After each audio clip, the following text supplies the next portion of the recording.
Grandmother say you come to the village today, a teen announced 2 days later. That's kind of her, Matt answered, but my hand is just about healed. It doesn't need any more medicine. Not for medicine. Matt waited uncertainly. My grandmother very surprised white boy go long way for Indian dog, a teen explained. She say you welcome. So once again, Matt crossed the river into the Indian stockade. This time, though the dogs barked at him and children stared and giggled, he did not feel so much like a stranger. Sockness held out a hand of welcome. A teen's grandmother did not exactly smile, but her thin lips were less grim. Behind her, a teen's sister smiled, but did not speak. The old woman dipped a clamshell ladle into a kettle and filled 3 bowls with a stew of fish and corn. Then drew back while a teen and Sockness and Matt ate their meal in silence. Neither she nor Marie ate till the men were finished. After the meal, a teen did not hurry him away. He rather grandly played host and led Matt about the village. He was amused when Matt kept stopping every few feet to watch what women were doing. Matt was filled with curiosity. He knew well enough that a teen was scornful of the squaw work the white boy had to do. But a teen did not have to worry about what he was going to eat next day. There were so many things Matt wanted to learn. He observed as 2 women pounded dried kernels of corn between 2 rounded stones, catching the coarse flour on a strip of birch bark. He marked how they spread berries on bark, so that the sun dried them hard as pebbles. He admired the baskets made of a single strip of birch bark, bent and fastened at the corners, so tightly that water could be boiled inside. I must remember that, he resolved. I could do that myself if I tried. For a time, a teen good-naturedly answered his questions. Finally, he grew impatient of squaw work. He led Matt toward a cluster of boys who squatted in a circle in the dirt pathway. Absorbed in some noisy game, the boys widened their ring to make room for 2 or more, and Matt crouched awkwardly on his heels to watch them. One after the other, they were shaking 6 smooth bone discs in a wooden bowl and tossing them out onto the ground. Each disc was marked on one side with a band of red paint. When each boy had had a turn, the one who had thrown the most discs to land painted side up was proclaimed the winner, and with much gloating he collected from each of the others a number of small sticks. Then they handed the bowl to Matt. His luck was good. 5 of the discs showed red bands, and with laughter and clowning, the others piled up before him a little heap of sticks. What was so exciting about this simple game, he wondered, to cause so much shouting? The bowl went rapidly round the circle. The sticks kept changing hands, and presently he had the answer. One of the boys had no sticks left. With a mocking groan, he unclasped from his arm a wide copper band and tossed it to the winner. So that's it, Matt thought silently. Sooner or later, I'm bound to lose.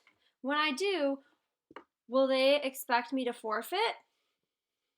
He did not have to wait long. At his next turn, every one of the discs landed blank side up. Ruefully, he handed over the last of the sticks he had won. There was a gleeful shout, and then they waited. What do I have? He thought desperately. Nothing in his pocket but his jackknife, and his very life depended upon that knife.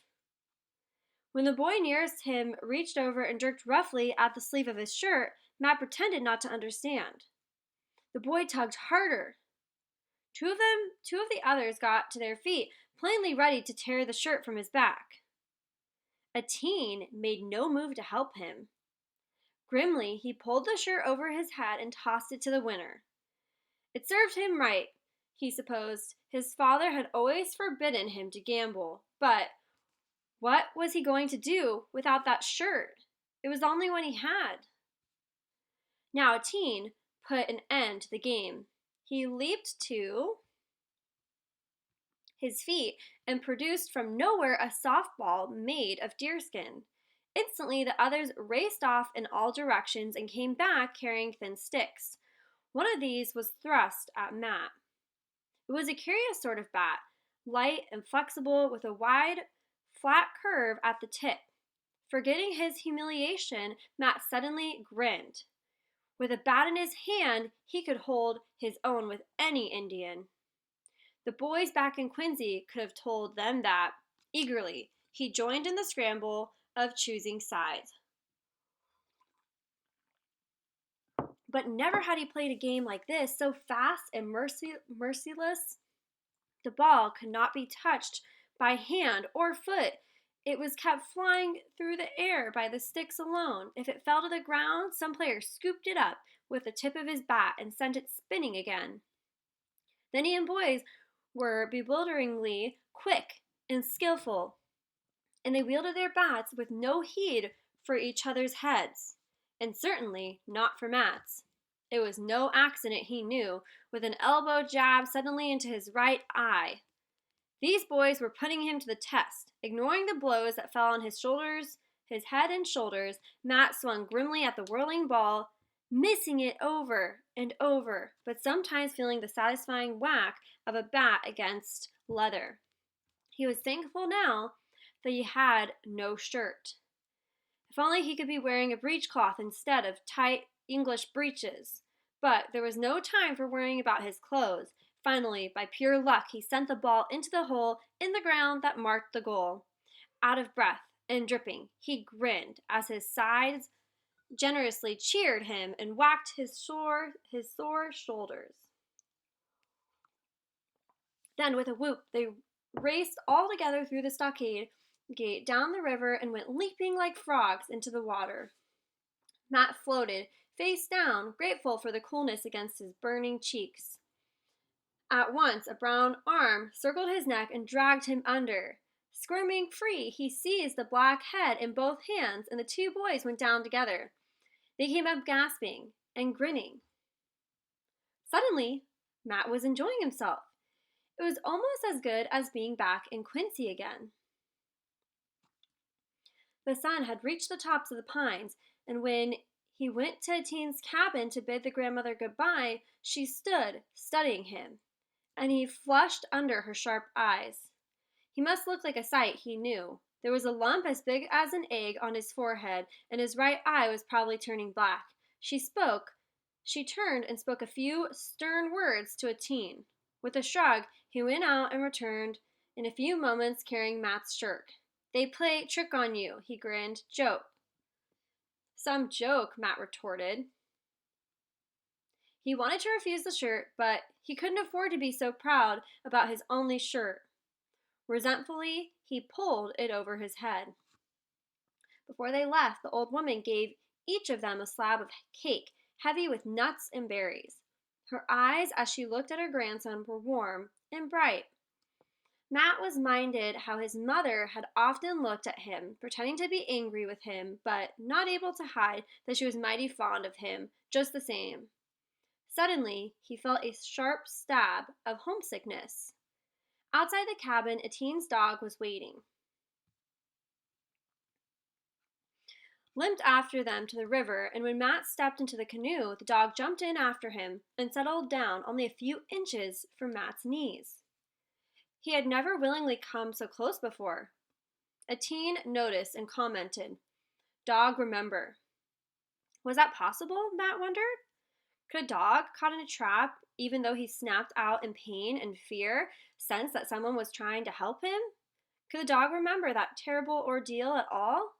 You couldn't read a dog's mind, but just possibly a dog could read a white boy's mind. Very slowly, Matt reached down and laid his hand on the dog's back. The dog did not stir or growl. Gently, Matt scratched behind the ragged ear. Gradually, against the bottom of the canoe, the thin tail began to thump in a contented rhythm. At the opposite bank, a teen watched Matt climb out of the canoe but did not follow. Apparently, this was as far as he intended to go. As Matt hesitated, he lifted his hand. It occurred to Matt that this might be a compliment. Without saying a word, the teen was acknowledging that Matt could now find his own way through the forest. Returning his wave, Matt set out with a confidence he did not quite feel. It was growing dark, and he would have to walk fast or he would not be able to mark the signs along the trail. He was very tired. The bump on his forehead was throbbing. He was sore from head to toe, and his eye was almost swollen shut. But to his surprise, deep inside, he felt content. Was it because the teen's dog had finally trusted him? No more than that had changed. He had passed some sort of test. Not by any means with flying colors. He had plenty of bruises to remind him of that. But at least he was not disgraced. He had not disgraced a teen. He felt satisfied, and for the first time since his father had left, he did not feel alone in the forest.